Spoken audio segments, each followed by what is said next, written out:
lembaga partai politik sekarang menjadi sebuah lembaga yang indeksnya sangat jelek di mata publik ya. Politik dianggap sebagai sesuatu yang kotor, sesuatu yang harus dihindari. Pak Firly datang ke acara kita dan dia menegaskan, baru kali ini saya datang ke acara partai untuk mengisi materi anti korupsi oleh anggota parlemen. Kami memantau 408 anggota dewan kita ini karena mereka menjadi alat kampanye nyata di depan masyarakat. Satu ada yang berbuat masalah, apalagi melakukan tindakan hukum, pasti kita ganti, pasti kita pecat. Apalagi korupsi.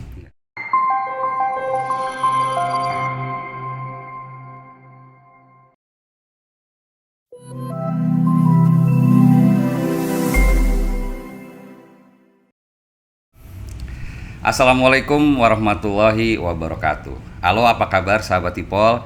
Saya Timur Arif Riyadi, senang menjumpai Anda kembali dalam acara podcast Bincang Sipol. Bicara berbagi info dan cerita yang sip dan pol hanya di Indopos Online. Sahabat Tipol, pemilu 2024 tercatat sebagai pemilu terbesar sepanjang sejarah karena pileg, pilpres, dan pilkada akan berbarengan jalannya. Nah, tentunya ada strategi khusus atau kendala-kendala di lapangan yang tentunya berbeda dengan perhelatan pemilu sebelumnya. Sebetulnya apa saja sih tantangan dan kendala serta program-program dari partai peserta pemilu nanti? Nah, Bincang Sipol kali ini telah hadir menemani kita yaitu Ketua DPW Partai Perindo DKI Jakarta, Bung Effendi Syahputra. Apa kabar, Bung? Baik, Bung Timur. Gimana? Waalaikumsalam warahmatullahi wabarakatuh. Selamat sore buat semua pemirsa Ipol. Senang sekali hari ini bisa berkunjung ke kantor kita. Sama-sama, Bang. Sekarang aktivitas kesibukannya apa nih? Tadi udah disebutin, saat ini saya baru saja diangkat ya per Februari sebagai Ketua DPW Partai Perindo DKI Jakarta. Tapi sekarang masih juga di DPP sebagai Ketua Umum Pemuda Perindo, sayap kepemudaan Partai Perindo, juga ex officio sebagai Ketua DPP Bidang Pemilih Pemula, Pemuda dan Olahraga DPP Partai Perindo. Dan kebetulan juga sebagai juru bicara Partai Perindo merangkap Bapilu di Partai Perindo. Ini nggak menutup karir teman-teman yang lain kan di Perindo ya. Banyak sekali jabatannya. Tapi Bang tahan dulu ya Bang ya, kita akan saksikan dulu tayangan video berikut ini.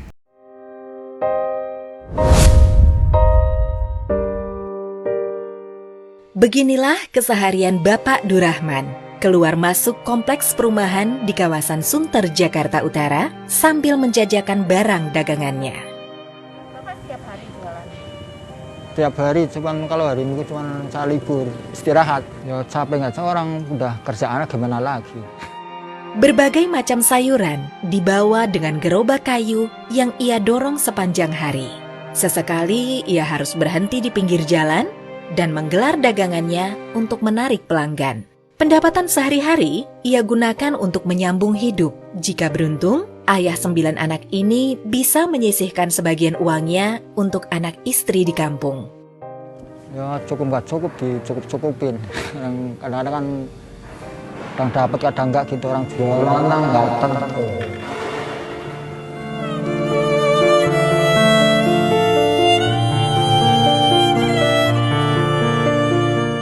Sesekali ramai, sesekali sepi. Namun yang paling membuatnya sedih saat gerobak rusak di tengah jalan. Butuh waktu untuk memperbaiki. Terus ban udah putus dari jahitnya kadang-kadang.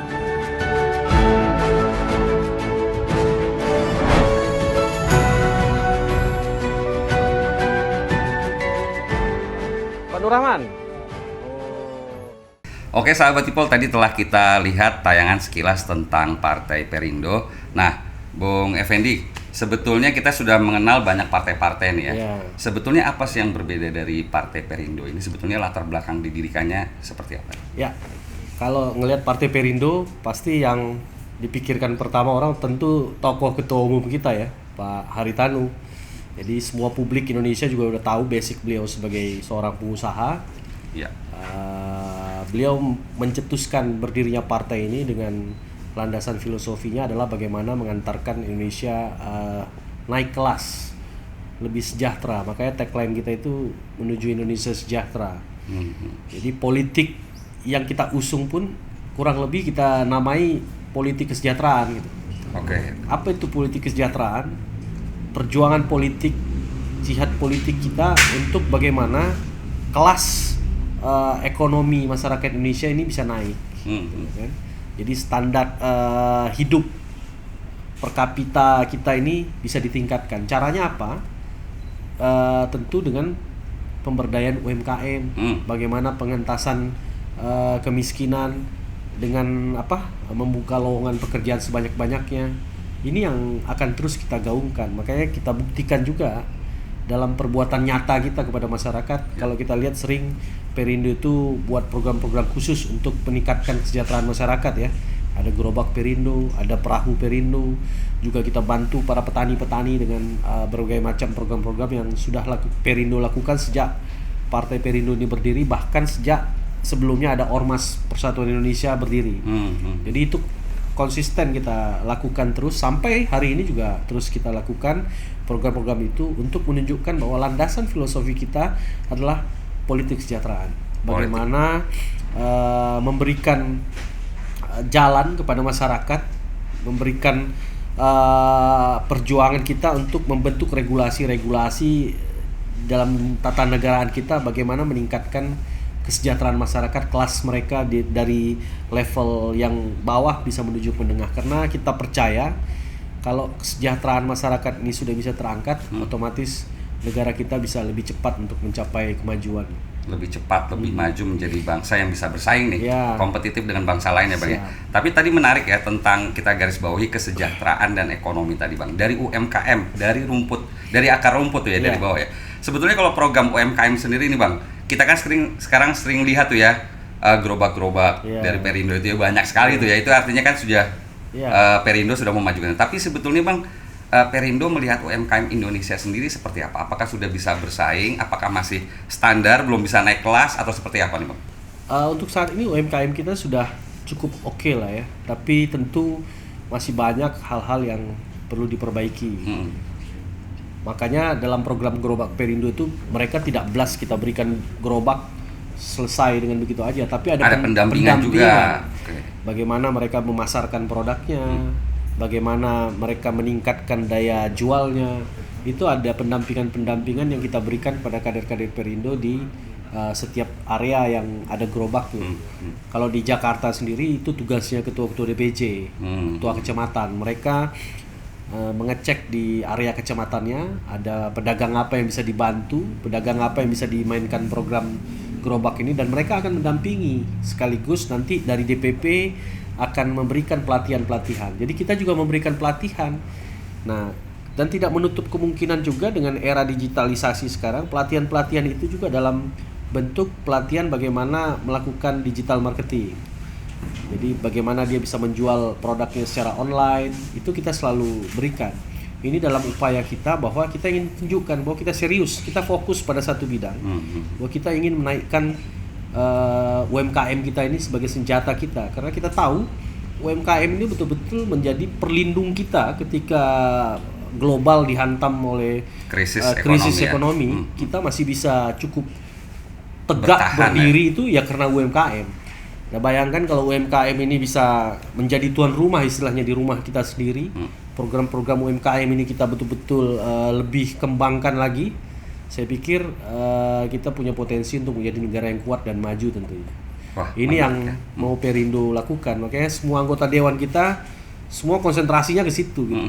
Jadi kalau ngelihat anggota DPRD Perindo di satu kota atau kabupaten, pasti dia akan lantang sekali soal isu-isu UMKM ini. Karena ini memang jadi konsen utama kita dari ketua umum.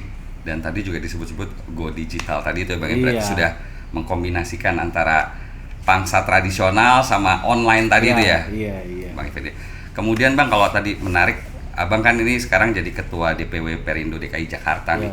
Sementara di Jakarta itu kan kita kelasnya kelas menengah ke atas lumayan banyak, tentu juga seimbang dengan kelas menengah ke bawah. Sementara tadi UMKM sendiri Abang kan sebut terus gencar di situ. Nah, Abang melihat perbedaan segmen ini nih Bang. Kalau tadi Abang kan segmennya di akar rumput, di UMKM, di kelas menengah ke bawah mungkin. Apa program Perindo Jakarta nih untuk menggaet pangsa yang berpendidikan tinggi, kelas menengah ke atas nih? Itu tadi yang saya sebutkan tadi, bahwa kita akan coba bermain di area digital branding, digital marketing, dan ini kan sesuai dengan segmen pasar di Jakarta ya. Tapi kalau dibilang tadi bahwa segmentasi Jakarta ini hanya akan bermain di kelas menengah aja, sepenuhnya saya nggak setuju juga, karena ternyata ada juga kecamatan-kecamatan di tengah Jakarta ini yang betul-betul memprihatinkan lah.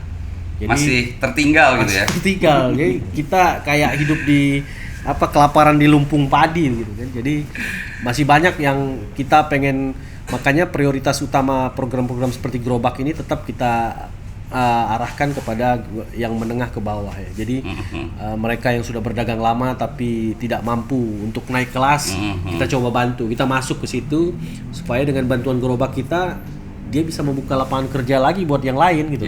Minimal misalnya dia tukang bakso, setelah kita kasih Gerobak mungkin dia bisa ngupah orang yang nyuci piring. Nah, dan ini berkembang. Nah, Gerobak dia sendiri bisa dia kasih ke orang untuk menjadi berdagang lagi gitu loh. Ini hal-hal seperti ini selain meningkatkan taraf hidup dia, menaikkan kelas dia juga membuka lapangan kerja baru juga buat orang yang di sekitar dia. Kita berharap dua hal ini bisa jalan beriringan dengan program ini. Tentu program ini adalah contoh, karena ini kan kita lakukan semua dengan pembiayaan mandiri dari partai. Kalau ini kemudian bisa kita perjuangkan di parlemen dan menjadi sebuah program yang cukup bagus dan bisa kita maksimalkan, ini luar biasa gitu loh. Jadi memang kita tidak memungkiri juga banyak program-program ini sudah dilakukan di provinsi, tapi kan akhirnya tidak berjalan dengan baik. Gitu. Dalam skala nasional memang kementerian kita sudah ada ya, Menpopam ya. Tapi mungkin masih ada lobang-lobang yang perlu ditutupi, dan ini Perindo masuk di area situ. Ya, di area situ. Kita akan fokus di situ. Kalau tadi kita sudah mendengar tentang program-program yang sangat mengakar rumput dan membumi dari Partai Perindo, sekarang sahabat Ipol ingin tahu nih Bang, sebetulnya program-program ke depan strategi nih khususnya untuk tahun 2024, karena kita kan melaksanakan pemilu serentak tuh. Itu apa nih strategi dan program-program yang mau ditonjolkan? Kalau sekarang memang sebagai partai non parlemen, Perindo sedang fokus untuk verifikasi partai politik, karena inilah tiket kita untuk berkontestasi di 2024. Program verifikasi ini juga menjadi bagian dari program kita untuk melakukan konsolidasi nasional. Pasca 2019 kita tahu kita tidak berhasil lolos ke parlemen pusat, tapi yang harus diingat, kita mengirimkan 408 orang duduk di parlemen DPRD tingkat 1 dan tingkat 2. Ini adalah terbanyak dari partai non parlemen. Kita meraih 2,7% suara. Tentu harapan kami dan harapan ketua umum terutama, kita ingin menembus target 4% parliament threshold sehingga kita bisa punya wakil di DPR RI, dan tentu akan lebih mudah bagi kita untuk memperjuangkan apa yang menjadi ideologi dari Partai Perindo, yaitu politik kesejahteraan tadi. Nah, proses verifikasi ini merupakan proses awal sekaligus konsolidasi kita untuk membangun lagi struktur-struktur yang selama ini sudah pasif. Ini juga kita sebenarnya sangat diuntungkan salah satunya dengan ada verifikasi ini. Jadi kita bisa tahu kecamatan ini masih ada pengurusnya enggak, di DPD ini masih ada kecamatan enggak. Nah, alhamdulillah sampai hari ini insya Allah kita sudah siap untuk mengikuti verifikasi, karena kita sudah punya kepengurusan hampir di seluruh Indonesia. Artinya 100% provinsi sudah kita penuhi. Sampai saat ini 80-90% kabupaten kota yang jumlahnya ada 500-an di Indonesia ini kita sudah ada pengurusnya. Dan begitu juga di 80-90% itu kita sudah punya 60-75% pengurusan tingkat kecamatan.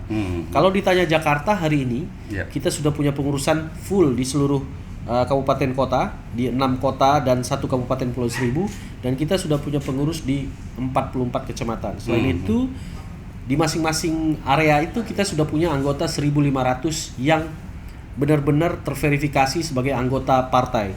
Ini adalah syarat untuk kelolosan partai kita dalam proses verifikasi faktual yang akan berlangsung Agustus sampai Desember nanti. Jadi kita harapkan Desember nanti Partai Perindo akan diumumkan sebagai salah satu partai peserta pemilu, dan kita akan siap untuk melakukan pertarungan di pemilu 2024 nanti. 3,7 juta suara yang didapatkan pada pemilu yang lalu dan 2,7% itu merupakan angka yang nggak kecil ya Bang ya? Iya, nggak kecil. Apalagi tadi kalau Abang sebutkan sudah banyak dari minimal yang dipersyaratkan untuk bisa maju nih sebagai peserta pemilu selanjutnya. Tapi permasalahannya Bang, bagaimana Perindo menjaring nih kader-kader terbaiknya? Karena kalau kita lihat sekarang mungkin namanya secara nasional dia terkenal, tapi di akar rumput belum tentu Bang dia bisa punya suara. Apa nih strategi dari Perindo menghadapi pemilu ke depan terhadap penjaringan caleg-caleg ini? Bapilu, dalam hal ini Bapilu Pusat sekarang sudah semakin gencar ya untuk menarik beberapa tokoh-tokoh yang punya simpul-simpul bagus, punya basis di masyarakat. Yes. Tentunya strategi media kita juga akan kita kedepankan. Karena kita tahu juga salah satu yang menjadi kekuatan Partai Perindo adalah di media ya tentunya. Di media dan sosial media gitu kan. Okay. Ini strategi ampuh sebenarnya kan. Kemudian jangan lupa juga jaringan-jaringan tokoh yang bergabung di dalam juga banyak ya. Ada dari berbagai macam ormas besar dan ini terus berkembang. Banyak tokoh-tokoh baru sekarang yang bergabung. Mungkin kalau salah satunya Wakil Ketua Umum kita sekaligus Ketua Bapilu itu Bang Ferry Kurnia dulu. Bang Ferry Kurnia. Komisioner KPU ya kan. Dan ada beberapa juga yang bergabung, Bang Heri Budianto sebagai pakar politik.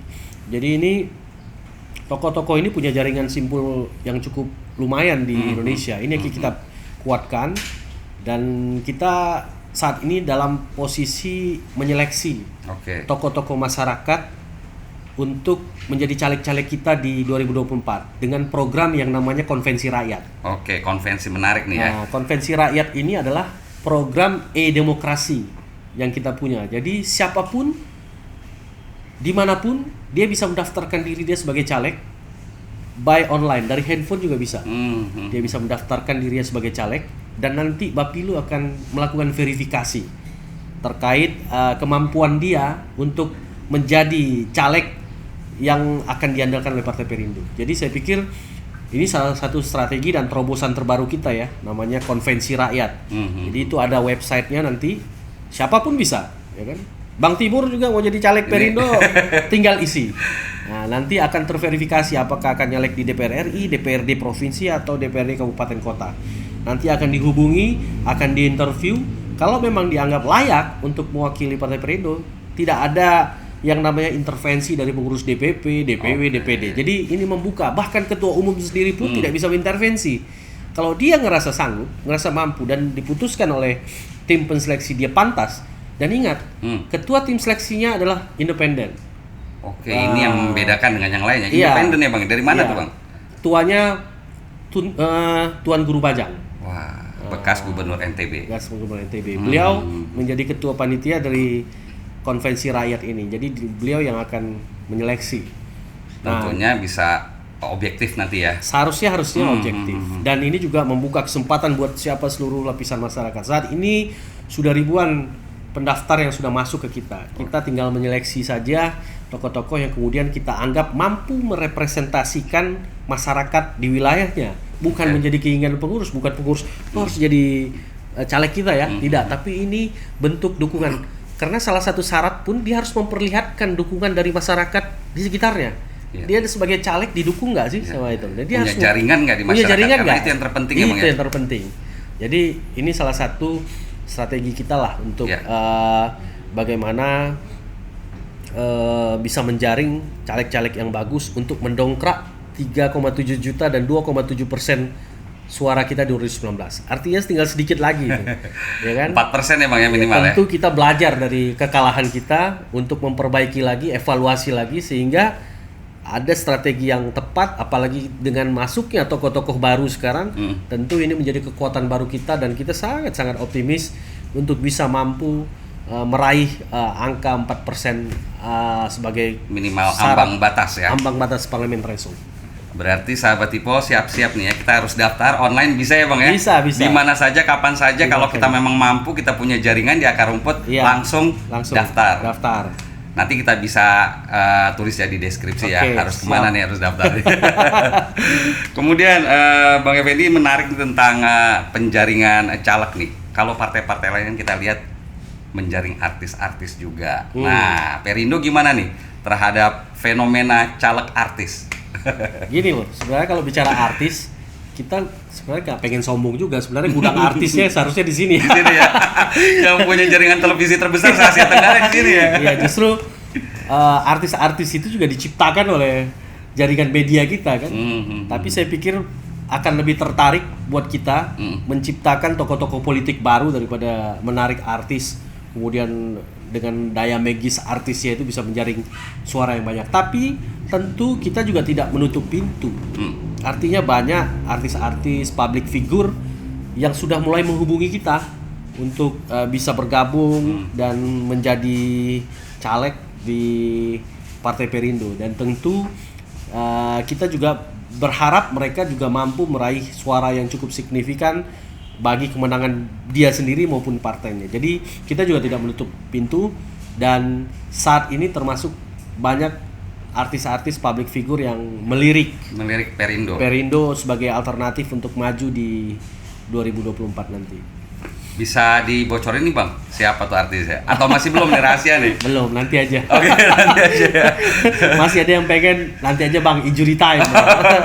Tapi Bang Effendi secara pribadi melihat artis-artis sekarang yang termasuk mendaftar di Perindo yang masih tadi Abang rahasiakan tadi, kapasitas dan kapabilitasnya mumpuni nggak nih? Saya pikir yang pasti mereka sudah punya modal popularitas. Namun popularitas belum tentu diikuti dengan elektabilitas. Elektabilitas itu bicara masalah kualitas dan kuantitas. Nah ini yang harus ketika dia mendaftar resmi menjadi caleg, tentu bagaimana menggerek elektabilitas ini menjadi kerjaan dari Bapilu. Tentu banyak program-programnya kan.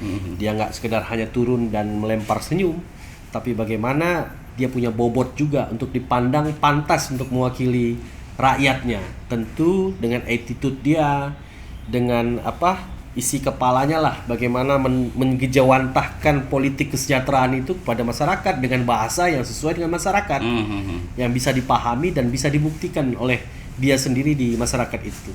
Lah kalau dia sebagai artis tapi ditegur juga males, ya gimana kita mau ini ya. Jadi kita juga tetap akan memfilter. Dan kita juga akan tetap memberikan arahan. Bapilu dalam hal ini akan bekerja mengatur bagaimana pos-pos yang akan diisi oleh artis ini benar-benar bisa berefek maksimal. Jadi tidak hanya sekedar menggait suara aja, tapi dia juga mampu mengkampanyekan politik kesejahteraan ini langsung ke tengah masyarakat.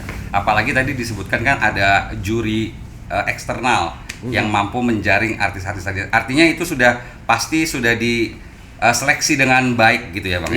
Kapabilitas, kualitasnya pasti sudah. Ya, dan biasanya sudah langsung ketemu dengan ketua umum dan sudah langsung diwawancara oleh ketua umum, dan beliau sudah merasa yakin untuk maju, ya monggo gitu. Jadi tapi nggak harus hafal Mars Perindo juga kan nih Bang ya? Atau harus nih? Mars Perindo nggak usah dihafal juga, pasti pada hafal ya. Iya betul, anak saya juga Bang hafal itu Bang, soalnya di TV setiap hari ya waktu itu ya. Iya. Gitu itu. Kalau tadi kita sudah menyinggung masalah program-program strategi Perindo di 2024, sekarang mungkin Bang Effendi kalau kita lihat nih perpolitikan negara kita kan indeks demokrasi sedang menurun nih. Bagaimana sih Bang Effendi melihat hal ini Bang? Apa Perindo solusinya untuk menyelesaikan masalah-masalah perpolitikan dan korupsi di negeri ini Bang? Ya, kalau kita lihat hari ini memang cukup menyedihkan ya. Lembaga partai politik sekarang menjadi sebuah lembaga yang indeksnya sangat jelek di mata publik ya. Politik dianggap sebagai sesuatu yang kotor, sesuatu yang harus dihindari.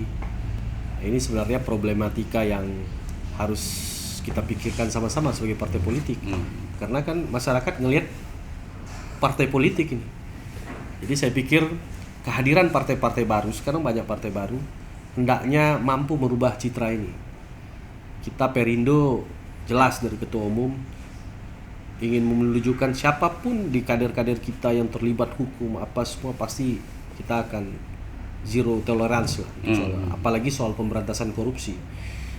Beberapa kali saya sendiri waktu itu buat kegiatan bimbingan teknis kepada 408 peserta anggota DPRD kita seluruh Indonesia. Orang yang pertama saya undang adalah Ketua KPK, Pak Firly. Pak Firly datang ke acara kita dan dia menegaskan, baru kali ini saya datang ke acara partai untuk mengisi materi anti korupsi oleh anggota parlemen. Kita juga merekrut beberapa aktivis di ICW, aktivis anti korupsi untuk bergabung dengan partai kita. Ayo kita ajak bergabung. Kebetulan Mas Tamalangkun akhirnya bergabung sama kita. Kita ingin menunjukkan kepada publik bahwa Partai Perindo itu selain berfokus kepada peningkatan kesejahteraan, tapi juga punya fokus lain, yaitu pemberantasan korupsi. Karena isu pemberantasan korupsi ini adalah satu isu yang melekat dengan bagaimana menaikkan tingkat kesejahteraan masyarakat. Bagaimana kita mau sejahtera kalau segala macam proyek, segala macam anggaran dikorup oleh segelintir orang dan kelompok. Kita ingin memberikan sinyal itu. Kita ingin paradigma partai politik lekat dengan korupsi itu bisa hilang. Mungkin nggak hilang, tapi berkurang. Makanya saya Partai Perindo juga mengajak partai-partai lainnya, partai-partai baru terutama yang belum tercemar dengan korupsi, bagaimana bisa untuk meminimalisir korupsi itu sehingga indeks demokrasi kita juga sebagai lembaga partai politik ini bisa naik lah. Semakin bagus citranya. Bisa dipercaya oleh masyarakat. Anda bayangkan lembaga partai politik ada di urutan bawah itu dari tingkat kepercayaan masyarakat. Ini tentu sangat meresahkan buat kita. Dan saya pikir kita harus mencontoh negara-negara maju yang partai politiknya itu bisa memberikan rasa nyaman kepada pemilihnya. Ini saya serukan sekali lagi, selain korupsi juga masalah money politics ya. Ini penyakit yang berbahaya juga. Kita sering sering sekali menyuarakan ini. Bagaimana kita bisa meminimalisir ini sehingga ini menjadi salah satu sebenarnya penyebab kenapa indeks demokrasi kita turun, yang money politics. Ini juga yang selalu kita kampanyekan setiap menjelang pemilu. Bagaimana mendidik politisi-politisi berintegritas untuk menjauhi money politics. Saya pikir inilah langkah-langkah yang kami lakukan sebagai partai non-parlemen. Karena memang masih non-parlemen, kita masih bersih-bersih juga nih kan. Walaupun di provinsi dan kabupaten kota kita sudah ada wakil, tapi mudah-mudahan kami memantau 408 anggota dewan kita ini. Karena mereka menjadi alat kampanye nyata di depan masyarakat. Satu ada yang berbuat masalah, apalagi melakukan tindakan hukum, pasti kita ganti, pasti kita pecat. Apalagi korupsi, tidak ada ampun, pasti kita. Dan efeknya di masyarakat pasti akan mengena tuh Bang ya, citra yang buruk, yaitu yang pasti dijaga oleh Perindo ya. Iya benar. Salah satunya juga tadi menjaring aktivis-aktivis LSM anti korupsi. Kemudian dari Pak Firly Bahuri juga ya. Iya, Pak Firly datang memberikan pelatihan dia langsung anti korupsi, dan kita selalu setiap ada kegiatan bimbingan teknis pasti mengundang KPK. Dan kita juga diundang KPK berkali-kali untuk share diskusi masalah politik yang bebas dari korupsi ini kan. Kemudian ini dibuktikan dengan aktivis ICW juga bergabung menjadi anggota pengurus Partai Perindo. Kita ingin menunjukkan kepada masyarakat bahwa kita sangat pro pemberantasan korupsi. Ini Bang yang menarik sebetulnya, korupsi KKN, kolusi lah di negeri kita itu sebetulnya mungkin ujung-ujungnya karena oligarki di negara kita masih dalam tanda kutip diwadahi oleh aturan yang memang hanya membolehkan yang itu-itu saja tuh yang maju. Seperti kemarin kan kita presidential threshold yang kita tidak bisa 0% sehingga calon-calonnya hanya itu aja. Nah, Perindo gimana Bang memandang hal ini Bang? Perindo termasuk yang sempat menggugat itu. Kita sempat menggugat masalah parlemen threshold. Namun tentunya proses hukum yang terjadi kan berbeda. Nah, ini juga kita juga salah satu partai yang sebenarnya menginginkan pasar terbuka, sehingga muncul tokoh-tokoh baru lagi untuk berkontestasi dan tidak hanya itu saja. Jadi kalau ditanya soal di mana posisi Partai Perindo soal parlemen threshold, tentu kita menginginkan zero parlemen threshold. Tapi kita juga tidak bisa kemudian melakukan perlawanan yang berlebihan terkait itu, karena ini menjadi keputusan bersama lembaga yudikatif yang kita hormati di negeri ini. Jadi saya pikir selama ini bisa kita perdebatkan terus, tentu kita akan gaungkan terus. Mungkin tidak sekarang, ke depan tentu kita akan mencari jalan bagaimana peluang untuk presiden threshold itu bisa 0%, sehingga memberikan kesempatan yang begitu banyak lagi. Dan ini sebenarnya efeknya kemana-mana kan, membunuh oligarki, ya kan, polarisasi juga Bang, pengkotak-kotakan di masyarakat. Benar. Karena memang calonnya hanya itu aja, sehingga mau nggak mau kita, kalau nggak dia gitu Bang. Penyakitnya itu aja ya. Iya. Jadi saya pikir salah satu tanda kutip penyakit dalam demokrasi kita juga salah satunya adalah regulasi soal kontestasi presiden tersebut. Ini yang sesuatu yang perlu dirubah atau dimodifikasi. Mungkin tidak saat ini, mungkin ke depan Perindo bisa ambil bagian di dalam progres itu, dan insya Allah lah kalau Tuhan menghendaki kita duduk di parlemen, itu yang salah satu yang akan kita coba diskusikan dengan teman-teman lain, karena belum tentu kita bisa ngambil keputusan sendiri kecuali kita suara mayoritas ya. Tapi paling tidak itu menjadi konsen kita lah. Itu sudah lama memang menjadi konsen kita soal parliament threshold itu. Oke. Oligarki di bidang politik, oligarki di bidang ekonomi nggak kalah serunya nih Bang. Gimana kita tahu mafia minyak goreng kemarin sedang heboh-hebohnya. Abang melihat hal ini gimana nih? Perekonomian hanya dikuasai oleh segelintir orang di tanah air. Tentu ini tidak sehat. Ketika perekonomian hanya dikuasai seorang, bahkan isu yang paling jahatnya adalah bahwa pemerintahan pun dikendalikan oleh segelintir 9 naga ya kalau orang-orang sebut netizen ya. Nah, ini menarik sebenarnya. Inilah yang menjadi alasan banyak tokoh-tokoh di sini kemudian terjun untuk berpolitik dan menggunakan Perindo sebagai saluran politiknya. Kita ingin memastikan bahwa sumber-sumber yang menyangkut dengan hajat orang banyak di Indonesia ini tidak kemudian hanya dikuasai oleh segelintir orang. Dan perjuangan ini hanya kita bisa lakukan bila mana kita duduk di parlemen, bila mana kita punya kepercayaan dari masyarakat untuk memegang kekuasaan. Kalau sekarang kita hanya protes-protes saja, kita cuma bisa ngomong, kita cuma bisa berteriak, kurang lebih beda-beda tipis dengan mahasiswa yang berteriak di jalan ya kan. Karena memang kendali tidak ada di kita. Nah, regulasi tidak bisa diubah kalau nggak lewat parlemen, nggak lewat kekuasaan. Perjuangannya tentu tetap di gedung parlemen. Makanya saya bilang politik ini sangat bahaya kalau dikuasai oleh orang-orang yang berpikiran jelek, karena mereka bisa mengendalikan apapun dengan nama politik. Maka orang-orang baik harus terjun ke dalam politik. Betul. Ya, orang-orang yang berpikiran saya harus menyelamatkan bangsa ini, saya harus menyelamatkan rakyat saya, silakan terjun ke politik. Dengan saluran dari partai manapun, selama membawa kebaikan, ayo terjun ke politik. Jangan sampai politik dikuasai oleh boneka-boneka oligarki tersebut. Sepakat Bang, karena kejahatan yang teratur secara organisasi pasti akan mengalahkan kebaikan ya yang tidak teratur. Tidak terorganisasi. Itu bahasa yang luar biasa.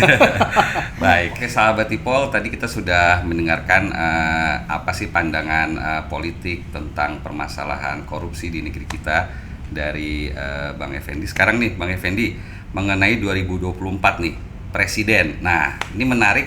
Kira-kira apa nih pilihan dari Perindo nih ke 2024? Karena kan mau nggak mau kita juga parliamentary threshold dan presidential threshold pun mau nggak mau hanya itu aja nih bakalan nanti yang akan bertarung di 2024. Bagaimana nih Perindo pandangannya, dan kira-kira akan kemana nih arah mata angin dari Perindo nih? Yang pertama soal pencapresan yang hampir dipastikan. Ketua Umum dalam beberapa kesempatan pertemuan dengan kita selalu menegaskan bahwa kita akan ikut ambil bagian dalam pencapresan. Artinya kita siap untuk masuk lagi ke dalam salah satu kontestasi capres ini. Perindo 2014 tentu kita pertama kali ikut kontestasi capres waktu itu dengan Pak Prabowo ya. 2019 dengan Pak Jokowi.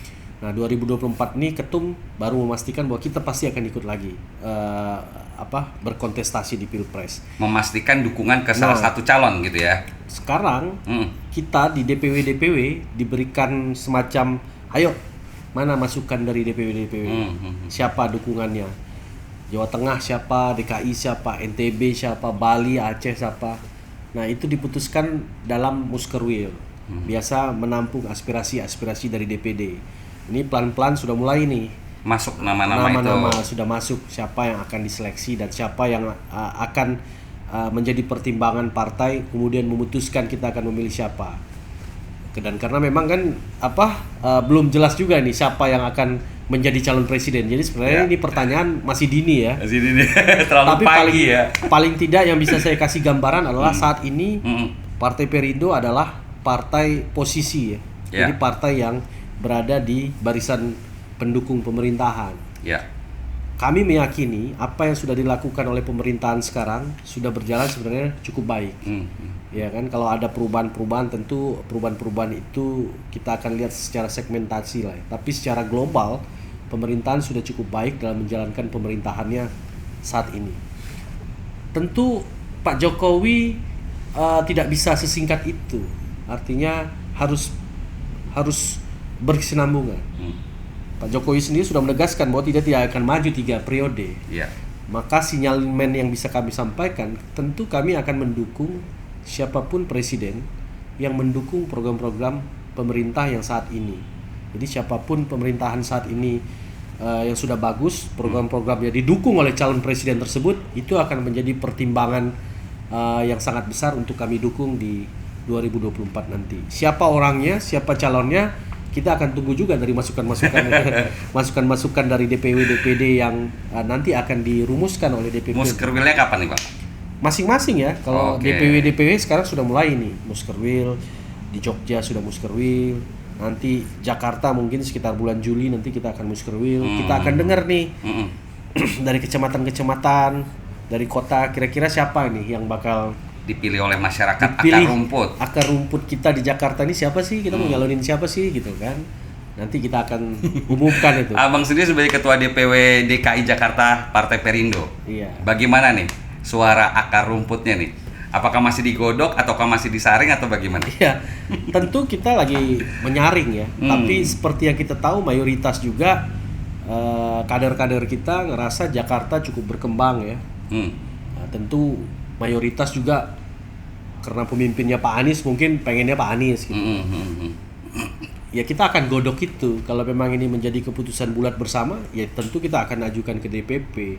Tentu keputusan akhir ada di DPP. Karena kan mungkin karena masyarakat Jakarta ya dia lebih dukung gubernurnya gitu kan. Mungkin Jawa Tengah dia lebih dukung gubernurnya, Jawa Barat. Nah, ini DPP melihat hal-hal seperti itu. Nah, nanti di akhir DPP akan melihat yang mana sih yang mendukung program-program pemerintah yang akan terus berkesinambungan sekarang ke depan. Kan banyak ini program-program kerja pemerintah yang nggak akan tuntas 2024, seperti kereta api cepat, IKN juga, pembangunan jalan tol, infrastruktur nggak mungkin selesai 2024. Perindo melihat kita takutnya kalau ada yang tidak mendukung program-program ini, dia akan terberhenti. Akhirnya ini kan kontraproduktif. Nah, kita ingin memastikan bisa nggak berkelanjutan pembangunan ini yang udah kita anggap bagus, sambil dia menyusun program dia sendiri nanti di 2024. Jadi ini yang masih kita seleksi. Sementara yang kita tampung adalah suara-suara dari akar rumput dulu. Mau pilih siapa? Nah, ini kemudian kita akan buat list daftar dukungan dari akar rumput yang akan diserahkan DPW kepada DPP, dan DPP kemudian akan membangun komunikasi kemudian memutuskan siapa capres yang akan diusung. Oktober 2023 kita akan tunggu siapa nama-nama dari calon presiden kita nih, Bang. Berarti sebelum Oktober 2023 nama itu dukungan sudah pasti ada. Sudah pasti ada. Mudah-mudahan insyaallah. Oke. Tapi yang pasti kita pasti akan ikut. Pasti akan ikut kontestasi, mendukung salah satu calon. Mendukung salah satu dan menjadi bagian yang aktif dalam nama-nama yang sering disebut Ganjar, Anies, Puan, Prabowo. Mana dari 4 nama itu yang kira-kira paling sejalan dengan visi dan misi Perindo? Berat nih kayaknya. Saya pikir semua punya prestasi. Dan program-programnya juga sejalan ya. Tadi Pak Anies nggak disebut loh. Anies disebut tadi. Anies, Ganjar, Puan, Prabowo. Semua program-program pemerintah mereka jalan ya, karena mereka juga Pak Anies gubernur di DKI, Pak Ganjar di Jawa Tengah, Ibu Puan sebagai ketua DPR. Mereka saat ini terlihat memang sangat mendukung semua program-program dari Pak Jokowi. Pak Prabowo sebagai menterinya Pak Jokowi juga bagus, ya kan? Bagus. Jadi semua tokoh yang disebut ini adalah orang-orang yang terlihat sampai sekarang konsisten berada di jalur yang sudah benar ya. track yang sudah benar. Tinggal sekarang siapa yang mau kita usungin gitu. Tentu ada klausul lain yang menjadi pertimbangan ketika semua ini sama, semua ini mendukung pemerintahan. Terus yang mana gitu loh. Tentu yang keduanya adalah kita akan pilih yang bisa menguntungkan kita sebagai Partai Perindo ke depannya. Oke, mantap. Jawaban khas politikus ya. Tapi sahabat Ipol jangan khawatir nih Bang ya, terima kasih banyak kita sudah melalui interview kita. Untuk lebih dalamnya nih, kita ada pertanyaan khas cepat ala Ipol nih Bang. Jangan dipikir terlalu lama, dibuat santai saja, harus cepat jawabannya Bang. Jadi nanti sahabat Ipol bisa tahu nih kira-kira arah dari Bang Benny ini ke arah mana nanti ya. Oke, siap ya Bang ya? Siap. Ini sekitar ada 7 atau 6 pertanyaan. Oke. Mohon dijawab santai. Oke ya. Siap Bang. 1 pertama. Pilih ibu kota baru atau Jakarta? Kota Baru. Kota baru. Formula E atau MotoGP? Formula E. Formula E. Jokowi atau Megawati? Jokowi. Jokowi. Multi partai atau banyak partai? Banyak partai. Banyak partai. Kemudian pilih naik MRT atau kereta cepat? MRT. MRT ya. Terakhir Bang, majukan UMKM atau majukan pengusaha? Pilih yang mana? UMKM ya. Terakhir mau jadi YouTuber atau vlogger? YouTuber ya. Oke, mantap Bang. Ini kayaknya dari jawaban-jawabannya kita bisa nebak nih Bang ya. Kenapa milih tadi Jakarta ya? Iya. Daripada ibu kota nih. Iya, ini iseng aja nih Bang. Lebih pilih IKN daripada IKN ya tadi ya. Nah, Oke. Apa Ya. Bang alasannya? supaya suasana baru lah. Kan Jakarta sudah cukup hiruk pikuk. Kita perlu suasana baru, brand baru, ikon baru. Dan sebagai ketua DPW DKI saya lihat memang Jakarta lebih difokuskan aja sebagai kota bisnis. Oke. Tadi Jokowi atau Megawati Abang pilihnya mana nih? Jokowi. Oh, Jokowi karena Jokowi. masih presiden. Oh, alasannya tepat ya. Baik, Bang Effendi, terima kasih banyak sudah menemani sahabat Ipol nih di bincang kita kali ini. Semoga Perindo makin jaya, terus maju, dan salam untuk teman-teman kader. Siap. Terima kasih. Terima kasih. Terima kasih Bang Timur. Baik, sahabat Ipol, demikian bincang kita kali ini. Semoga bermanfaat dan menambah wawasan. Jangan lupa untuk subscribe, like, share, dan komen YouTube si Ipol. Terakhir, ingat pesan Bang Ipol. Investasi materi memang penting, tapi investasi leher ke atas jauh lebih penting dan cerdas. Akhirnya saya Timur Arif beserta tim produksi Bincang Sipol pamit undur diri. Salam sehat selalu dan wassalam.